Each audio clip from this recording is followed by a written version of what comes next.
Hello, and welcome to another episode of Teaching with Inquiry Live. So tonight we are going to be talking about the gradual release of responsibility and what that looks like in the classroom.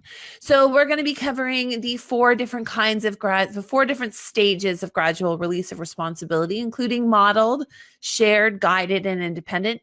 And we're going to dig into what that actually looks like in the classroom. And I'll share with you a few of the things that I'm doing in my class that use the gradual release of responsibility so that you have a few examples to tie what it is we're talking about today to the practical events that are going to happen in your classroom.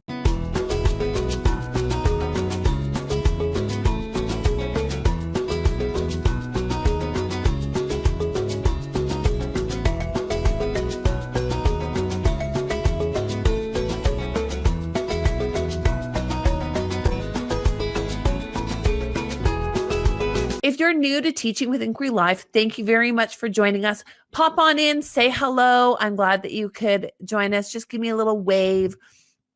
And my name is Patty, and I am a 4-5 split grade teacher here in Ontario, Canada. And I have been teaching a split for 7 years, and I have been doing this Teaching with Inquiry Live now for almost a year and a half. And we come live every single Monday to talk about how using inquiry-based teaching practices in your classroom can help to engage and inspire more learning going on. So thank you for joining me. And we're going to dig right in again into gradual release of responsibility and what that exactly looks like in the classroom and why we should be trying to use this more and more with our students. So what is gradual release of responsibility? So when you're using this method of teaching, what you're thinking of is that students don't know what it is they're supposed to do until they've been taught how to do it. So with gradual release of responsibility, you're looking at gradually releasing the amount of support that students need and are given from you in order to be successful and independent. So we're looking at the teacher providing a lot of support initially and help to students, showing them what that looks like, what the learning is supposed to look like in the classroom, and slowly, gradually releasing some of their influence and control for students in the classroom as they're building more towards independent learning, where we can actually assess what it is they're doing in the classroom. So how does that start? So, it first starts with modeled learning. So modeled learning is where the teacher is doing a lot of the showing and telling of what the activity is. So the teacher in this sense is showing the students how to do something. And not only are they just modeling it, but they're also making their thinking really visible about what the learning is going to look like and what the thought process is that's happening in your head, what that's going to look like for students so that they can follow along. So you're really making your thinking visible for students in this modeled learning type of environment. So for instance, when you are using reading, we can do a modeled reading. Now in a modeled reading, you might use, say, a picture book.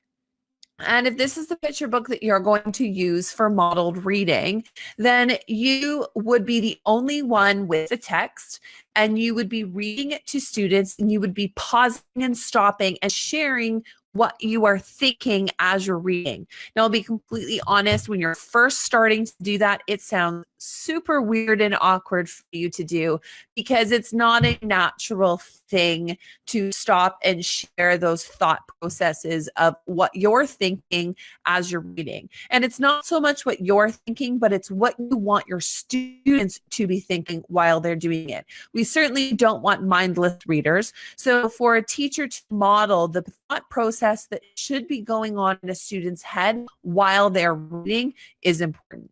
And again, we are the ones during a modeled reading where we are the ones with the text. The students are watching us do this. They're listening and they're thinking and watching through our thought process as that happens.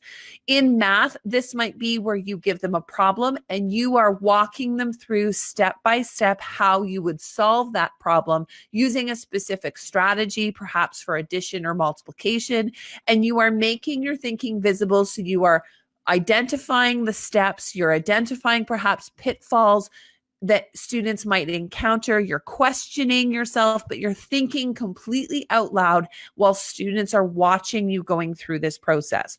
Same with writing. A modeled writing activity might be where you are writing something and the students are watching you. For example, if you're teaching them research skills and you want them to learn how to research, you may actually model the steps of taking information out of a text and putting it into jot notes in their book. So they are not doing it, they're simply watching you show and tell that learning for them. Now, this is a really important step for students because it gives them a framework and a model to go by so that they kind of have an idea what you are expecting. Now, this doesn't mean that we're completely throwing the concept of using inquiry out. In fact, I actually like to not put my modeled lessons first, and I like students to give things a try and have some experience doing what I've wanted to do. It gives me a lot of diagnostic assessment to figure out where students might be struggling, and it tells me what precisely I need to pay attention to model for my students because I can see some of the errors that they're experiencing along the way, such as not being able to do jot notes was a recent issue in my classroom. So looking at modeling, seeing that as being an error that was common amongst many of my students, and being able to design a modeled lesson that I could put in place that was specifically designed to walk them through the steps that I had already noticed that they were struggling with. So with that model lesson, I was being responsive as opposed to just deciding what it is that they needed to learn in the first place. I could respond to something I had seen. It also allowed, because I didn't do this lesson first, I did it maybe third or fourth after they had tried doing this a couple of times. It also allowed them to have a frame of reference with what I was talking about. They had tried it and they could make the connections between what they were trying and what they were watching me model, helped them to make those changes a little bit quicker because they had some background experience with what it was that I was actually asking them to do. So I actually like putting this after they've had some diagnostic attempts, and my model lesson is specifically tailored to some of the areas that I'm finding are needs for my students. So that's where I'm modeling the learning that I want them to follow. And that's our first step in gradual release of responsibility. Now, think of that too, is that's about 90% teacher-led, 10% student-led. So they're really not actively participating in those modeled lessons. They're really watching and absorbing a lot of that information. The second step is a shared lesson. And this is where you have the student would have some of the information with them. So if you were doing a shared reading activity, the students have access to the text. So it wouldn't be an entire read aloud such as this, but you could take one of the pages out of here that had a significant amount of text, and you might want to copy that and give that to students or display that for students as you are showing them specifically how to do something. So with shared learning, the students have access to the materials, same materials the teacher does, so they have it in their hands.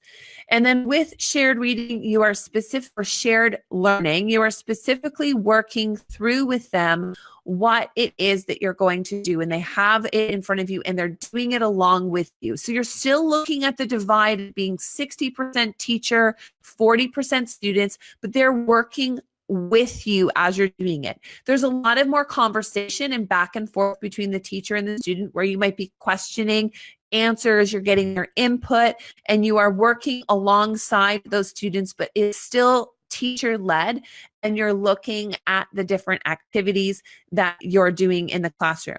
So for example, in shared reading, like I said, if you're doing a shared reading lesson, you might have a copy of the text with students, and you're going to be looking at different types of things. So when you have your modeled lesson, you might be looking at the theme, or you might be looking at making big connections while you're reading and sharing some of your comprehension strategies.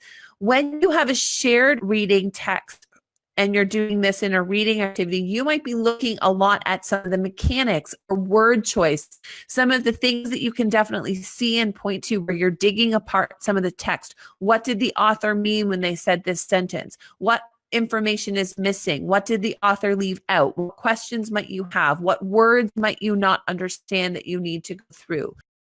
You're looking more fine-tuned at the text in a shared reading type of lesson than you are modeled is a little bit more you're modeling the comprehension strategies and bigger kind of ideas. Shared reading is definitely you're looking straight at the text and you're taking it apart piece by piece and looking at more minute things inside that text. And again, the students have a text with them. And now that's shared reading. If you're doing a shared writing activity, you may be writing something alongside with students. So you may decide to write a recount with your students. If you're writing a recount for a shared writing activity, you're asking for student input. You might ask them to brainstorm what the next sentence might be, or you might want them to think about who a character could be and what their personality traits. You're asking for their input and you're doing things together. Now, this is still for shared reading and shared writing. It's still more of a whole group exercise. And again, the teacher is definitely still in the lead, but there's more student input into the learning. So we're going from modeled where you have a high amount of teacher support. Shared reading is started, but it's more student input. Same with math. Again, if you're working through a problem, you might have students adding in their own strategies. You might be asking them to walk you through it, but you're definitely still leading that discussion. So then we move on to the third step in a gradual release of responsibility, and that's guided instruction. Now, guided instruction is traditionally done in a small group setting, and this is great because the teacher is the guide. So the students have now flipped, and they should be doing in a guided lesson, they should be doing most of the leading. The teacher is guiding them through prompting, questioning, getting them to think, but you're watching it happen in front of you, and you can be a bit more responsive to independent need. Now, if you're at the junior level, guided reading, your students might be reading a bit more complex text. You may not be digging apart things like decoding and fluency that you might be doing in primary, but you're really looking at comprehension and other more technical things of reading where you might not be doing read this text together, answer these questions together. In my guided reading sessions, I like to have students in front of me. They all have the same version of the text. It might be differentiated based on the needs of the students in the group, but they generally have a text and they're reading it independently, and I am listening to them read individually as they are whisper reading in front of me. So I'm definitely not doing a round robin reading at that point. And then as I'm listening to students read, I'm taking notes and observations because guided reading is a great time to do assessment because they're just getting a little bit of your support. So it's a great time to get a lot of assessment as learning information and some formative assessment data because you're watching them do it a bit more independently to see if they're ready for that independence so that you can release complete control to them if they're ready to go. So in a guided reading session, there may be questions or prompts. You may provide a little bit of support, but you're definitely not leading that learning. You're more of an observer and a guider in that session, but I definitely like to have guided reading small group so that there can be targeted instruction. You can also be really responsive to small issues that students might be having, and you can really respond to their individual needs in a small group setting. So it's less individual, but I think you can kind of get that. But definitely guided reading for me is not a whole group. Guided math happens the same way. You're specifically pulling students perhaps on targeted skills that you're noticing students might need because of the data you've gathered, and you're giving them some time and some targeted practice for them to practice some of those skills with you so that you can make minor corrections as they're learning. And they're doing that in a small group session with you. Finally, that moves on to our independent activity. Now, independent is probably the last thing that students are doing, and you may be fluctuating through guided, shared, modeled, a little bit independent. you're never going to fluctuate through these 4 steps in a one fluid motion. It's always 2 steps forward, 1 step back, and you're going back and forth in between them. And they try something, they're not so independent, and that's okay. We're not looking for moving through these steps as a day 1 I do guided, day 2 I do or day 1 I do model, day 2 I do shared, day 3 I do guided, and then they do independent and they're perfect. I never have to cover that concept again. This is also using the idea of spiraling, where you are revisiting concepts over and over again, and you're looking at making small gains, baby steps over time to eventually get students to where you need to go.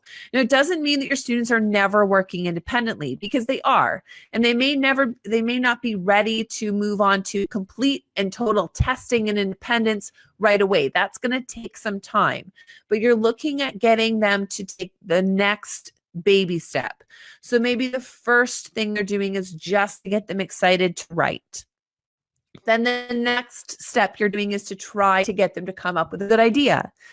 And then you're trying to get them to organize those ideas, and then maybe put them into paragraphs and use subheadings. And these are all small little steps that you're going to get them to take slowly over time, not something that's necessarily going to happen, say, all at once.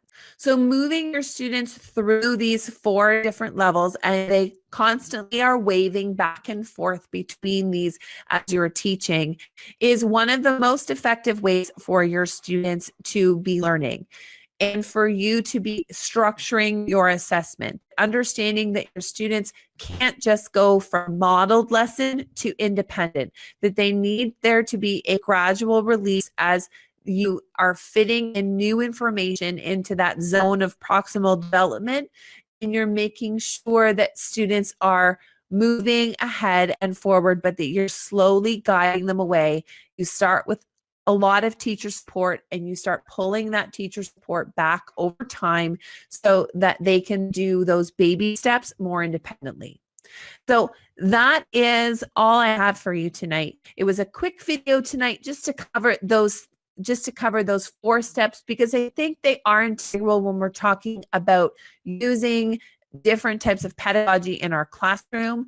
So I wanted to cover that and make sure that I had a video to reference for people when talking about those 4 different stages of teaching. So I hope you found that helpful, and thank you so much for joining me. I'm planning on doing a Q&A session coming up very soon in the month of November, and I would love to know the types of questions that you would love for me to answer, and so that I can include these on different videos, because it is my hope always that these live sessions are responsive and helpful to you, the viewer of Teaching with Inquiry Live. So I would love for you, I will be putting a post up on my page about Q&A, and I would love for you to let me know what questions you might have, or what things you would love for me to talk about in these live sessions, because it definitely helps me plan things that are going to be the most responsive to you and what your needs are. So if you have some ideas for future topics you'd love for me to cover, or just questions you want me to answer about any of the topics that I talk about on the live show, I am so excited to hear what it is that you want to know and you want me to talk about. So I'm looking forward to all of those responses. If you don't want to put it publicly, you're always welcome to send it to me in a private message, and I am happy to catalog that and answer those, and answer the questions publicly and just not name names, and that's fine too. So thank you so much for all of your support and for tuning in to watch on Mondays and watching replay video. And if you want more information about this show or this episode, you can find all of the links, including the transcript, YouTube video, and podcast replay on www.teachingwithinquiry.live. And you can find my blog post and lots of other content about teaching a split grade and figuring out how to fit it all together on my main website, which is www.madlylearning.com. Thank you so much, everybody, for joining me, and I will see you again next Monday as we talk more about teaching with inquiry in our classrooms. Thanks for watching. Bye for now.